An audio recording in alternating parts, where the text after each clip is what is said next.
గురూజీ 72 గంటల్లోనే ఫోన్లోని అద్భుతమైన జ్యోతిష్య పరిష్కారం చూపిస్తారు. నమ్మండి, నమ్మకపోండి, ఇది నిజం. శ్మశాన కాళి రుద్ర చౌడీదేవి ఆరాధకులు నంబర్ 1 వశీకరణ స్పెషలిస్ట్.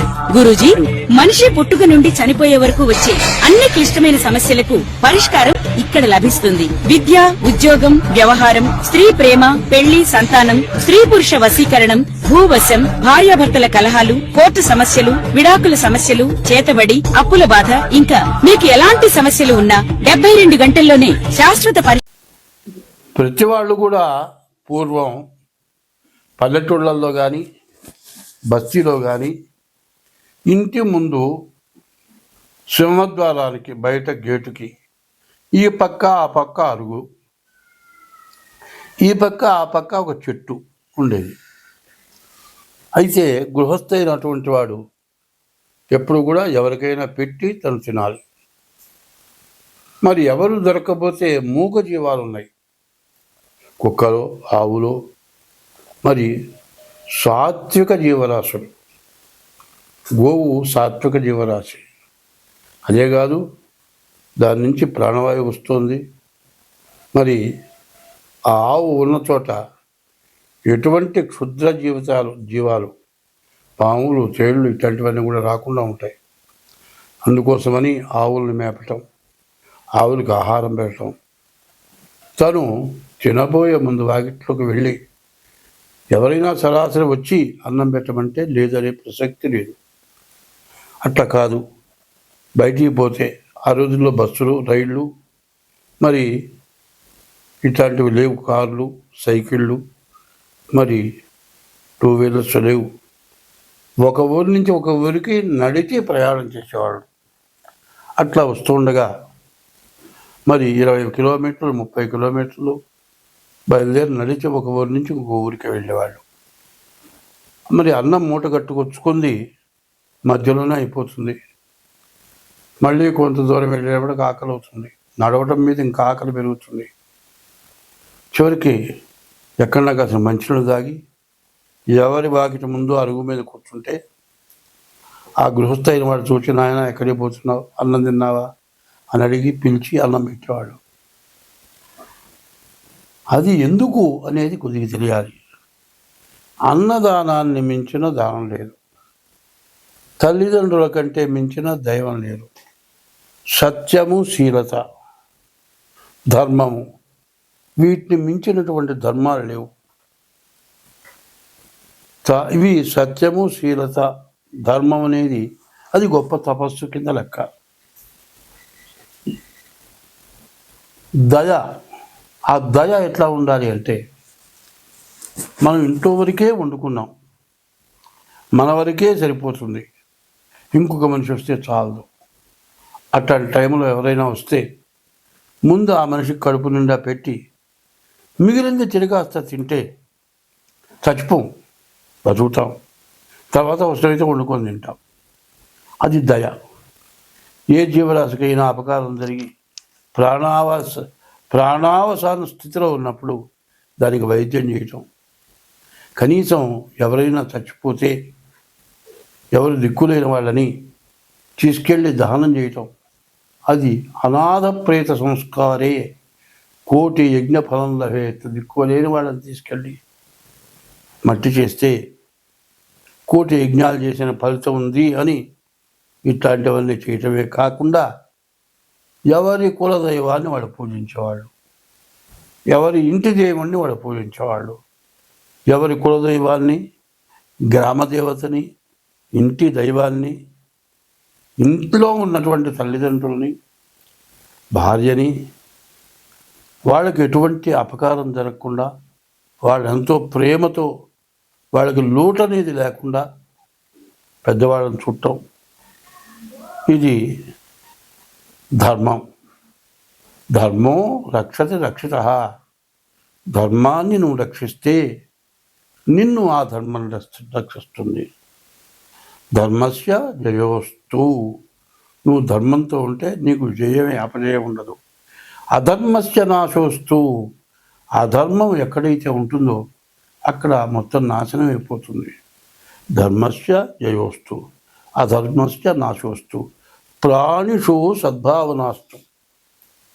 ప్రాణి, ఏ జీవరాశి ప్రాణి అయినా సరే మంచి భావనతో ఉండి దానికి బాధ కలిగినప్పుడు ఆ బాధ పోవటానికి మార్గం ఏదో చూచి దాన్ని బతికించేది ప్రాణిషు సద్భావనాస్తు. విశ్వస్య కళ్యాణమస్తు. విశ్వం అంటే ప్రపంచం మొత్తం. విశ్వస్య కళ్యాణమస్తు అని చెప్పింది. అది అందరూ కూడా పాటించేవాళ్ళు. ఇప్పటికి దాదాపు మాకు ఊహ తెలిసేపటికి, నాకు ఇవాళ 82 సంవత్సరాల వయస్సు. నాకు ఊహ తెలిసే రోజుల్లో అటువంటి సత్య ధర్మాల కట్టుబడి ఉన్నారు. అట్లా ఉన్నారని తెలియటానికి కారణం ఏంటంటే,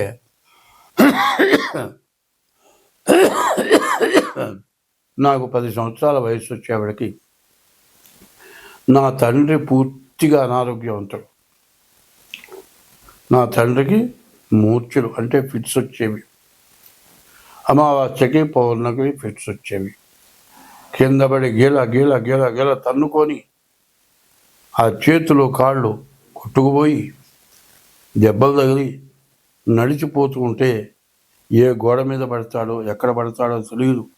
ఒళ్ళంతా దెబ్బలు తగిలి నాలికంతా బాగా కొరుక్కొని ఆ ఫిట్ వచ్చినప్పుడు ఆ పుండ్లు మాని అన్నం తినాలంటే కనీసం పాలు మజ్జిగ పోస్తే కూడా నోరు మంట పుట్టేది. అట్లాంటి బాధ నా తండ్రి పడ్డాడు. 10 సంవత్సరాల వయసు నుంచి ఆయనతో చాలా కష్టపడ్డాం. అట్లా ఆయన ఏమీ సంపాదన లేకుండా పోయినాడు. నాకు చెల్లెళ్ళు 2, నాకు అక్కలు 2, మా తల్లి తండ్రి, ఇంతమందివి జీవించాలి. ఏదో నా చేతనేది చేసి, బ్రాహ్మడికి ఒక పద్ధతి ఉంది, ఉపనయనము నాటి మాట ఉన్నది సుమతి అని. ఉపనయనం రోజున ఎంత కోటీశ్వరుడైనా రాజాది రాజులైనా ఒడుగైన తర్వాత భవతీ భిక్షాందేహి, భవాన్ భిక్షాందేహి అని ముష్టెత్తిస్తారు. అది ఎందుకంటే ఏ మహాపతివ్రత చేతి మీదుగా ఇచ్చినటువంటి దానం, ఆహారం, దానివల్ల మంచి విద్యావంతులు అవుతారని ధర్మశాస్త్రం చెప్తుంది.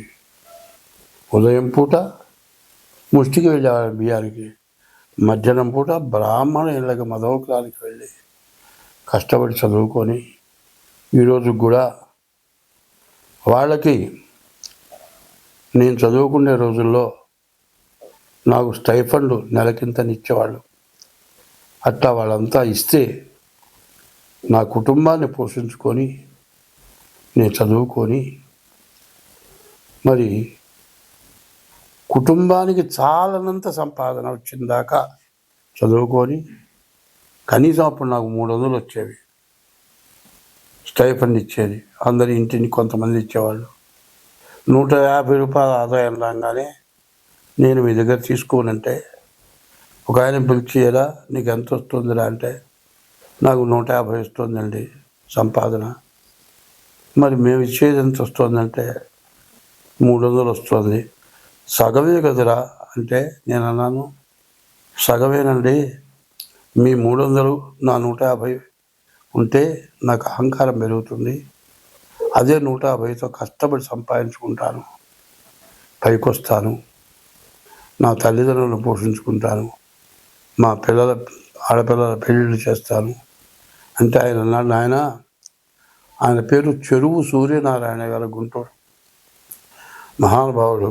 ఆయన లేరు, ఏ లోకంలో ఉన్నారో. ఆ మహానుభావుడు నన్ను శతవిధాల కనిపెట్టి చూస్తుంటే, నీ పిల్లల పెళ్ళిళ్ళు అయితే చెప్పు నాయనా, ఒకవేళ పెళ్ళి నా సొంత డబ్బులతో చేస్తాను, మిగతా వాళ్ళకు కూడా సహకరిస్తానంటే అంత పరిస్థితి వస్తానండి అని నా కష్టార్జితంతో చెప్పబడి ఆడపిల్లల పెళ్ళిళ్ళు జరిగిపోయి 18 నుండి 19 వచ్చేవాడికి మా నాన్నగారు పోయినాడు. మరి మా నాన్నగారు పోయిన తర్వాత 20 సంవత్సరాల నుంచి కష్టపడి సంపాదించుకొని బతికాను. ఆ రోజుల్లో అందరూ సత్యానికి ధర్మానికి నిలబడ్డారు కాబట్టి ఇవాళ నేను, నా తల్లిదండ్రులు, మా కుటుంబం, మా వంశం బాగుపడ్డది. ఏ మహాతల్లి చేతి మీదుగా పెట్టినటువంటి ధర్మంతో నేను ఇవాళ 10 మందికి చెప్పేటట్లుగా మరి అమెరికా, రష్యా, ఆస్ట్రేలియా ఇట్లాంటి దేశాల నుంచి జాతకం చెప్పమని ఫోన్లు వస్తూ ఉన్నాయి. దాంతో నేను జీవిస్తున్నాను. అప్పుడు అంత ధర్మం ఉంది, ఇప్పుడు అంత ధర్మం లేదు. ఎందుకు లేదు అంటే వచ్చేది చాలని పరిస్థితి. పిల్లల్ని చదువుకు చేరిస్తే ఎల్కేజీ నెలకి కనీసం చాలా ఖర్చు ఎక్కువ అవుతుంది అంటున్నారు. వాళ్ళ సంపాదన సగం కూడా చాలటం లేదు అంటున్నారు పిల్లల చదువులకే. అంత కష్టమైంది రోజుల్లో దోచుకొని తింటే కానీ బతకలేనటువంటి పరిస్థితులు ఏర్పడి చాలక అధర్మమైన సంపాదన సంపాదించుకుంటూ రకరకాలైన ఎటువంటి అధర్మమైన పనులైనా చేసి సంపాదించుకొని బతుకుతూ బాధలు పడుతూ ఉన్నారు. ఇప్పుడు మరి 2025 మార్చి 30వ తారీఖున 6 గ్రహాలు మరి మీనరాశిలోకి 6 పాపగ్రహాలు షడ్గ్రహ కూటమి వచ్చింది. దీనివల్ల చాలా బాధలు పడతారు. కాబట్టి ఎవరికి వాళ్ళు మీ డేట్ ఆఫ్ బర్త్ ద్వారా మీ జాతకం చూపించుకోండి. మీ జాతకరీత్యా దోషాలు ఉంటే వాటికి చేయించుకోండి. పాపగ్రహాల వీక్షణ వల్ల చాలా రకాల బాధలు వస్తాయి. మనం ఏమి చేయకుండానే మనం బాధలు పడాల్సి వస్తుంది అని చెప్పటం జరిగింది. అట్లా చెబితే కూడా కొంతమంది విమర్శించడం జరిగింది. ఆపు చెబుతా అని చెబితే జ్యోతిష్యం చెప్పవయ్యా అంటే తలకిందులైపోతుంది, గందరగోళాలు అవుతాయి, చాలా బాధలు పడతావు, ప్రకృతి వల్ల బాధలు వస్తాయి అని ఇవన్నీ నేను ఎవరు చెప్పమన్నారు? నాకు ఫోన్లు వచ్చినాయి. చూడండి, ఉత్తర కాశీ, హరిద్వార్, ఋషికేశ్. ఋషికేశ్ అంటే ఋషులు ఉండేటువంటి స్థలం. హరిద్వార్ అంటే విష్ణుమూర్తి యొక్క పాదాలు హరిద్వార్. కైలాసంలో ఈశ్వరుడు ఉన్నాడు. ఈశ్వరుడు నెత్తిన గంగ ఉంది. ఆ గంగ హరిద్వార్ పాదాల దగ్గరకు వచ్చి గంగ పడ్డది. గంగ పుటక అక్కడి నుంచి వచ్చింది. హరిద్వార్ మునిగిపోయింది. హరిద్వారు మరి ఋషికేశు, అమర్నాథు ఇవన్నీ కూడా వరదల వల్ల బిల్డింగులు పడిపోయి ఎంతోమంది జనం చచ్చిపోయి ఒక మరి ఉత్తర దేశమే కాదు, దక్షిణ దేశం, ఉత్తర దేశం అటు ఇటు దక్షిణ దేశం, ఆఖరి కాశీ కూడా మరి ఊరంతా నీళ్ళు వచ్చేసినాయి.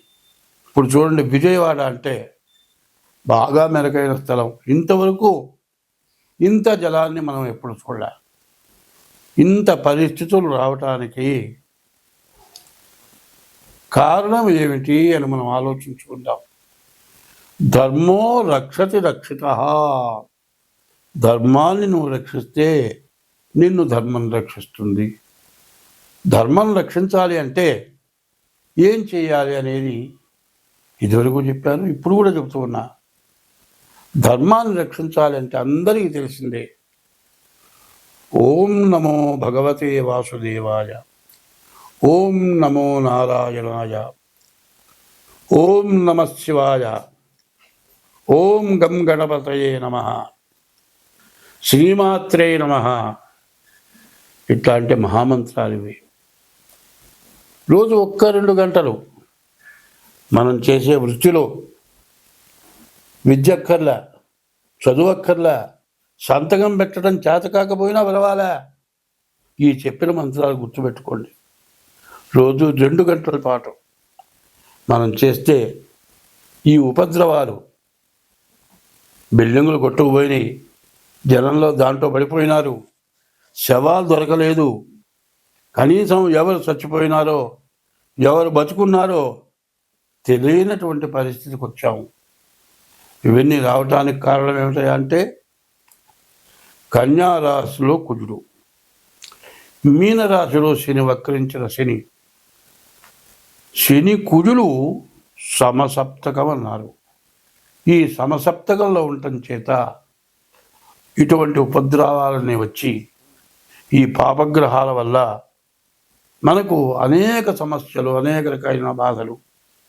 మరి ఇది సెప్టెంబర్ 13 వరకు కుజుడు కన్యలో ఉంటాడు. సెప్టెంబర్ 13కి కన్య నుంచి తులకి కుజుడు వస్తాడు. అంతవరకు సరే. ఈ నీరు కొత్త నీరు వచ్చింది. మరి ఈ నీరంతా చెట్లు చావలు అన్నీ కూడా మునిగిపోయినాయి, అన్నీ మునిగెత్తిపోయినాయి, అన్నీ కుళ్ళిపోయినాయి, రకరకాలైన జీవరాశులు ఉద్భవించినాయి. నీరంతా కలుషితమైపోయింది, తాగే నీరు కాలుష్యమైపోయింది, తినడానికి ఆఖరికి కూరగాయలు లేవు. ఎంత కష్టాల్లో మనం ఉన్నాం. ఒక్కసారి నమస్కారం చేసి చెబుతున్నాను, నన్ను విమర్శించబాకండి, బాగా ఆలోచించండి. ఎందుకంటే ఈ సమసప్తమంలో శని కుజులు ఉండటం చేత ఇట్లాంటి బాధలు, విపరీతమైన బాధలు వచ్చినాయి. దీన్ని నేనే కాదు, చాలామంది పెద్దవాళ్ళు చెప్పారు. అది ఇప్పుడున్న పరిస్థితి ఏమిటంటే ఎవరికి వాళ్ళు తెల్లవారు లేవంగానే బ్రతుకు కోసం, జీవనాధారం కోసం ఎవరి వృత్తి వాళ్ళు చేయటంలోనే తయారైపోయినారు. పిల్లల చదువు, అంతులేని విపరీతమైన చదువు పూర్తయిన దాకా బాధ, చదువైన తర్వాత ఉద్యోగం కోసం బాధ, ఉద్యోగం వచ్చిన తర్వాత వివాహం దగ్గర బాధ, అన్నీ బాధలే తయారైపోయినాయి. ఈ బాధల్లో పడి ఏమి మర్చిపోకూడదో అది మర్చిపోయినాం. దైవాన్ని ఎప్పుడూ ప్రార్థించాలి. హనుమాన్ చాలీసా ఉంది, తులసీదాస్ గారు రాశాడు. రోజుకి 11 సార్లు చొప్పున 40 రోజులు హనుమాన్ చాలీసా చేస్తే మీరు ఏది కోరుకుంటారో అది అవుతుందని చెప్పండి. మరి ఇట్లాంటి సమయంలో కాదు, హనుమాన్ చాలీసా ఒక్కళ్ళు కూర్చొని రోజు 11 సార్లు చేయొచ్చు. ఓం నమో భగవతే వాసుదేవాయ, ఓం నమో నారాయణాయ, ఓం నమశివాయ, శ్రీమాత్రే నమః, ఓం గం గణపతయే నమః. ఇట్లా మరి విష్ణు సహస్రంలో హరే రామ హరే రామ రామ రామ హరే హరే, హరే కృష్ణ కృష్ణ కృష్ణ హరే హరే ఇది షోడశనామాని కలి కల్మషనాశనం. హరేర్నామ హరేర్నామైవ కేవలం కలవు నాస్చేవ గతిరంజద అనేవన్నీ చెప్పున్నాయి. ఇప్పుడు ఈ చెప్పిందంతా ఒక్కసారి విని వదలద్దు, 1కి 10 సార్లు వినండి. నేను చెప్పిన ఈ మంత్రాలని అక్షరాలు రాని వాళ్ళు వచ్చిన వాళ్ళ దగ్గర కాగితం మీద రాయించుకొని, అక్షరం వచ్చిన వాళ్ళకంటే అక్షరం రాని వాళ్ళు చాలా జ్ఞానం ఉన్న వాళ్ళు ఉన్నారు, పూర్వజన్మ స్మృతంతో జ్ఞానం కలిగి ఉన్నారు. మరి అందరూ కూడా ఈ భగవంతుడి యొక్క నామస్మరణ చేయటం, హరి అచ్యుత అనంత గోవింద నారాయణ హరి, ఈ నామాలు చాలా విశేషమైన నామాలు. మా పెద్దవాళ్ళు ఎప్పుడూ స్మరణ చేసేవాళ్ళు. రామతారక మహామంత్రం ఉంది, ఆంజనేయ మహామంత్రం ఉంది. ఇవన్నీ గురువు దగ్గర ఉపదేశం చేసుకొని మేమంతా అనుష్ఠానం చేశాం. ఇప్పుడైనా ఎవరి పని వాళ్ళు చేసుకోండి. కనీసం తెల్లవారుజామున 1 గంట ముందు, సూర్యోదయానికి ముందు లేవండి. నేను చెప్పిన మంత్రాల్లో మీకు ఇష్టమైన మంత్రం 1-2 గంటలు స్మరించండి. కళ్ళు మూసుకొని 2 ఆలోచనలు లేకుండా చేయండి. మనకున్నటువంటి మరి సెప్టెంబర్ 13 దాకా ఈ వరదలు పెరిగిపోయి ఇప్పుడు ఇండియా అయిపోయింది, పాకిస్తాన్ కొట్టుకుపోతుంది అంటున్నారు. ప్రపంచ దేశాలని కూడా అల్లకల్లోలమయ్యే పరిస్థితులు కనబడుతూ ఉన్నాయి. కాబట్టి అందరం బాగుండాలి, శత్రువుని మంచిగా చూడాలి. ఒక మాట చెప్పింది, ఉపకారికి ఉపకారము విపరీతముగా దుచేయ వివరింపంగా, అపకారికి ఉపకారము నెపమెన్నక చేయువాడు నేర్పరి సుమతి అనుంది. అట్లా చేయటం. తర్వాత మృతియును జీవనంబునివి మేదిని లోపల జీవకోటికి సతతము సంభవించు సహజంబిది చోర హుతాశ సర్ప సంహతులను దప్పి ఆకటను పంచతనందడి అట్టి జీవుడు వేతలను పూర్వపుణ్య బల వేదనలందుచుకుందునిప్పుడు ఆగామి సంచితా ప్రారంధాలు. పూర్వజన్మలో ఈ జన్మలో మనల్ని కన్నవాళ్ళు చేసినటువంటి అధర్మమైన అసత్యమైన పాపమైన కృత్యాల వల్ల మరి కొండల మించి దుల్లి చచ్చిపోవటమో, ఏదో తగలబడిపోయే చోట పోయి అందులో పడి చచ్చిపోవటమో, దిక్కు ముక్కు లేక అడవిలో ప్రయాణం చేస్తూ నీళ్లు దొరక్క దాహం తీరక మంచినీళ్ళు లేక చచ్చిపోవటమో, రోగాల వల్ల చచ్చిపోవటమో, నడిచి వెళ్ళేటువంటి మనిషి కాలుదారి ఏదో బావిలో పట్టమో, కాదండి కాలుదారి పడి కాలు విరిగిపోయి ఎవరు తీసుకెళ్లేవాడు లేక, ఎవరు మనుషులు దొరక్క 2 రోజులు 3 రోజులు అక్కడే పడి ఉండి చివరికి తిండి లేక, నీళ్లు లేక, వైద్యం లేక చచ్చిపోవటం, ఇట్లాంటివి చాలా జరుగుతున్నాయి. ఇవన్నీ ఎందుకు?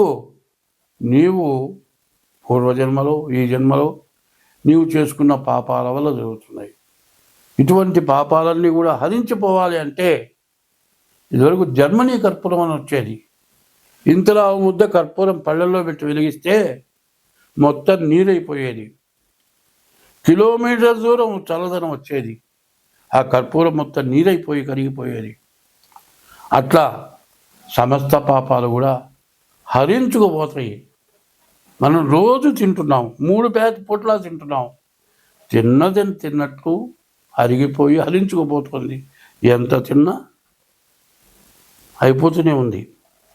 అట్లాగే సముద్రాలు ఎండిపోతున్నాయి, కానీ జలుబుకి ముక్కులు మాత్రం ఎండిపోవట్లే. ఎంత తిన్నా ఈ కడుపులో ఆహారం జీర్ణమైపోతుంది. ఎంత సంపాదించినా ఎంత తిన్నా ఈ పొట్టకి తిండి మరి జీర్ణించుకోలేకపోయినా ఇట్లాంటి వరదల వల్ల కానీ కాలుష్యాల వల్ల కానీ జలుబు, దగ్గు, జ్వరం ఇటువంటివి వస్తున్నాయి. మరి ఇవన్నీ పోవాలి అంటే భగవంతుడి యొక్క నామస్మరణ ఎవరికి వాళ్ళు చేయటం. ఏదైనా కొంతమంది కలిసి చండీయాగము, రుద్రయాగము, లేకపోతే శతచండీ యాగము, మహారుద్రయాగము, సుదర్శన హోమము, ఇట్లా భాద్రపదం గణపతి హోమము ఇట్లాంటివి జరగటానికి ప్రోద్బలం ఇచ్చి అందరూ బాగుండాలి, మనం బాగుండాలి, ప్రతి జీవరాశి బాగుండాలి. ఇటువంటి సదుద్దేశంతో అందరూ కూడా కలిసికట్టుగా ఉండటమే కాక ప్రత్యేకించి మీ డేట్ ఆఫ్ బర్త్ ద్వారా కానీ మీ హస్త సాముద్రిక ద్వారా కానీ మాకు కూడా తినటానికి నోరుంది, మరి హరించుకుంటానికి పొట్ట ఉంది. దీనికోసం మేము కూడా జీవించాలి. కాబట్టి తగిన ఫీజు చెల్లించి మీ జాతకాలు చూపించుకోండి. మీ జాతకాల్లో ఉన్న దోషాలు ఏమన్నా ఉంటే, దానికి పరిహారాలు ఏమన్నా ఉంటే చెప్పడం చేయించడం కూడా జరుగుతుంది.